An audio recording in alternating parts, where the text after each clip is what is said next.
Bharat versus Pakistan ఏదైతే జరిగిందో enter scenario, ఇటు నుంచి కాల్పులు అటు నుంచి కౌంటర్ అటాక్లు, అటు కాల్పులు ఇటు నుంచి కౌంటర్ అటాక్లు, ఇద్దరిలో పై చేయి ఎవరిది, ఎవరు గెలిచారు, ఎవరు ఓడిపోయారు, కొంచెం ప్రజలు కూడా కన్ఫ్యూజన్లో ఉన్నారు. మీ పాయింట్ ఆఫ్ వ్యూలో మీరేం చెప్తారు? యుద్ధంలో భారతదేశం గెలిచింది.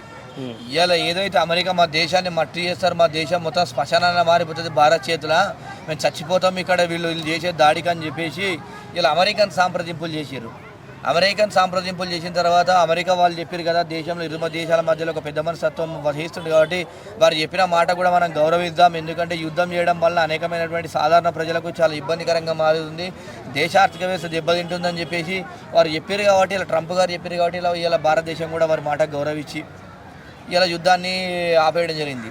అదేవిధంగా ఆపేసిన తర్వాత కూడా మళ్ళీ కాశ్మీర్లో మళ్ళీ దాడి చేసి సివిలియన్స్ పైన, సాధారణ ప్రజలపైన దాడి చేసి 4 చనిపోయారు.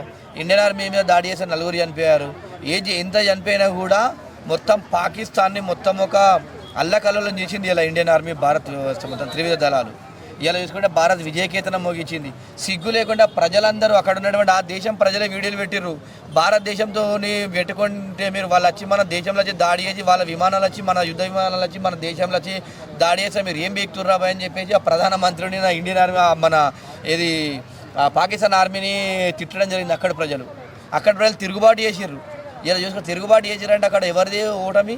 వారి దేశంతో. భారతదేశం ఎప్పటికి కూడా ఓడిపోదు, యుద్ధానికి భయపడదు, యుద్ధం చేస్తూనే ఉంటుంది. ఎంత ప్రాణాలు పోయినా ఏమైనా కూడా భారతదేశం గెలిచేంత వరకు కూడా కొట్లాడుతూనే ఉంటుంది, కొట్లాడుతుంది. అదేవిధంగా 1971 చూసుకున్నా కూడా మనమే గెలిచినాం.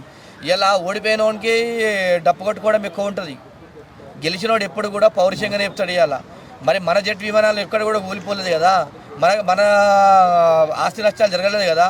ఇలా చూసుకుంటే గట మన ఉగ్రవాదుల స్థావరాలు మొత్తం మటాష్ అయిపోయినాయి. మొత్తం చూసుకుంటే లాహోర్ స్టేడియం పోయింది, ఇస్లామాబాద్లో దాడులు జరిగినాయి వాళ్ళ ఉన్నటువంటి. ఇలా వాళ్ళైతే ఏదైతే ప్రతి దాడి భారతదేశం మీద చేసే గట్ట అక్కడ ఉన్నటువంటి ఆర్మీ కూడా మనం దాడి చేసినాం. ఇలా ఎట్టకేలకు భారతే విజయం సాధించింది. నిన్నటి వీడియో నరేంద్ర మోడీ గారు రిలీజ్ చేసినటువంటి అఫీషియల్ వీడియోని చూస్తే గట్ట ప్రపంచ దేశాలకు వణుకుపుట్టింది. అమ్మో ఇండియన్తో పెట్టుకోవద్దు, ఇండియన్స్తో పెట్టుకోవద్దు అని చెప్పేసి. ఇలా గుర్తుపెట్టుకోవాలి. అక్కడ ప్రజల వాళ్ళకి బుద్ధి చెప్పారు, భారతదేశం విజయం గెలిచింది. ఎందుకంటే దేశంలో కొన్ని ఆర్థిక వ్యవస్థలు ఇబ్బంది ఉంటుంది, ప్రజలకు ఇలా కాశ్మీర్లో ఉన్నటువంటి ప్రజలకు ఉంటుంది, ప్రజలకు ఎలాంటి ఇబ్బంది కలగద్దు అని చెప్పేసి యుద్ధాన్ని వారు చెప్పడం వల్ల ఆపేసారు తప్ప భారతదేశం యుద్ధం గెలిచింది.